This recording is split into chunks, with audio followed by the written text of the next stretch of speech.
Hey guys, tonight we are checking into the most glamorous, gilded, and secretly ridiculous world money could buy.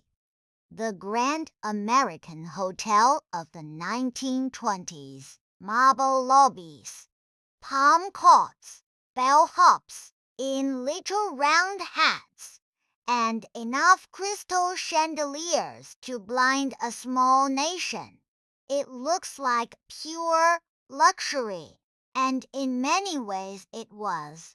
But underneath all the velvet and the jazz, staying in one of these palaces came with its own strange rituals, awkward etiquette, and a whole lot of people whose entire job was to watch you eat soup.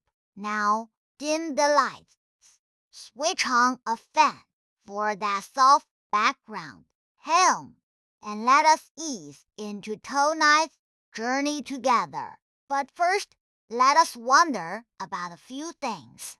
Did people really dress up just to ride an elevator? Was there actually a man whose entire career was opening a single door? Where did all the alcohol go the moment Prohibition arrived?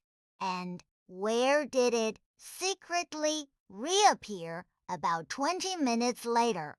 Could you survive an entire dinner without using the wrong fork and being silently judged by a waiter older than your grandfather? Congratulations! You have just arrived at a grand hotel in the year 1925, wearing your best traveling clothes, clutching a heavy leather suitcase, and about to be gently, expensively fussed over by more staff than you knew existed. Your hired taxi rolls to a stop beneath an enormous glass and iron canopy, and before you can even reach for the door handle, someone else has already opened it for you. This is the doorman, a towering figure in a long coat with more gold braid than a naval admiral, and his entire purpose is to make your arrival feel like an event. He stands at his post for hours in all weather, in blistering summer heat and freezing winter wind, greeting every single arrival as though they are the most distinguished guest of the entire day. He remembers faces, he remembers names, he remembers exactly who tipped well last time. Then there is your luggage, which in this era is no small matter. You're not traveling with a tidy carry-on and a backpack. You have a steamer trunk the size of a small wardrobe, several hat boxes, and a leather suitcase heavy enough to be classified as a weapon. The doorman summons the bellhop with a practiced gesture, and your mountain of belongings is whisked away before you have fully processed that it has left your hands. The doors part before you. Then you walk through the doors and the lobby hits you like a warm wave. Marble floors stretch out in every direction, polished to a shine so bright you could probably shave in them. Chandeliers drip from ceilings 3 stories overhead.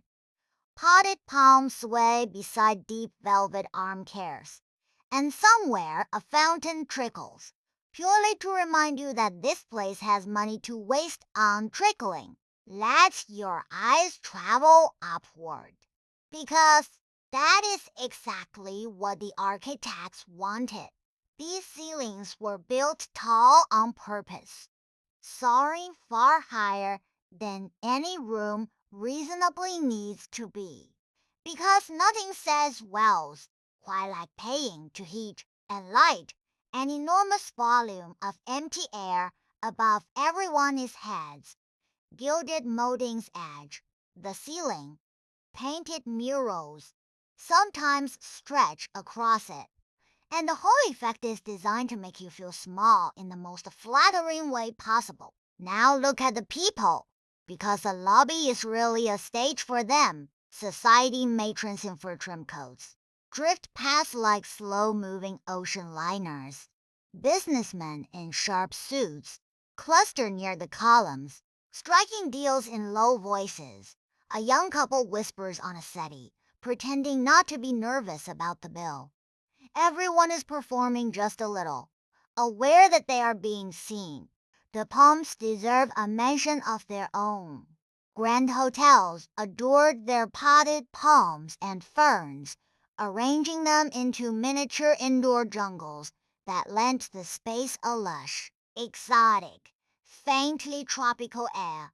Some hotels even built entire glass-roofed courts around them, called palm courts, where an orchestra might play softly in the afternoon while guests sipped tea. It was a way of saying, we have so much room and so much money that we grow trees indoors for fun. It is time to actually announce yourself, which means approaching the front desk. A long polished counter guarded by a room clerk with immaculate hair and the calm authority of a man who has seen every kind of guest imaginable. You sign the register, a giant leather-bound book where your name joins a long list of travelers, salesmen, honeymooners, and the occasional celebrity. He glances at your luggage, quietly forms an opinion about you that he will never say aloud, and slides a heavy brass key across the counter. Then comes the key, and it is nothing like the flimsy plastic card you tap today. This is a substantial brass key, often attached to a weighty tag or fob deliberately made large and heavy so that you would think twice about walking off with it in your pocket. You did not carry your key around town. You handed it back to the desk on your way out and collected it again on your return, which meant the front desk always knew more or less whether you were in the building before you can even lift your own suitcase. A young man in a snug little uniform and a round pillbox hat has already scooped it up. This is the bellhop, and he is fast, polite, and extremely aware of exactly how large your tip might be. He guides you toward the elevator, carrying your bags as though they weigh nothing, chatting just enough to be friendly, but never enough to be annoying. In an age long before wheels on suitcases, his back is doing genuinely heroic work. You step into the elevator, and here you meet yet another person whose whole profession might surprise you. The elevator operator, perched on a little stool beside a polished brass lever.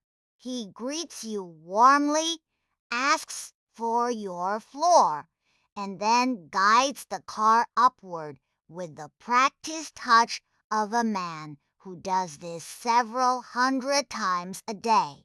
There are no buttons to press, no glowing numbers to poke at. You simply stand there in your finest clothes, making pleasant, small talk, while a total stranger gently transports you vertically through a very expensive building. The door swings open and there it is, your room. Heavy drapes frame tall windows. A plush bed sits against the far wall, and the furniture is solid, dark-late, and clearly built to outlive you by several decades. There might be a writing desk stocked with crisp hotel stationery, a comfortable armchair, and a pair of electric lamps, just waiting to impress you. Everything smells faintly of clean linen and furniture wax. Then your eye drifts toward a door in the corner, the one that leads to the single most impressive feature of the entire suite. Let us talk about the true luxury of the era. A private bathroom, all to yourself. No shared privy down the hall. Instead, you get gleaming white porcelain, shining chrome taps, and hot running water that arrives on demand as though summoned by magic. There is a deep bathtub, thick towels, and little bars of soap wrapped just for you. For a great many travelers in the 1920s, this was the single most impressive thing about the whole hotel. And when you finally emerge, pink and gloriously relaxed, you reach for the wall to flip on a light, only to be quietly amazed all over again. You reach for the wall, flip a small switch, and the room floods with electric light. No matches, no oil, no smoke, no fuss. In the 1920s, this still felt like a minor miracle to plenty of guests, especially those who had grown up squinting by candlelight and hissing gas lamps. Bulbs glowed in the lamps, in the ceiling fixtures, and sometimes even inside the closet, as if the hotel were quietly showing off. So, there you have it. The strange and glittering reality of staying in a grand hotel in 1920s America. From the doorman at the curb to the bill at the desk, from the private bath to the vanished bar, from the roaring ballroom to the quiet golden fade. Tonight you got to live inside that vanished kingdom, if only in imagination. What a strange and glittering world it was!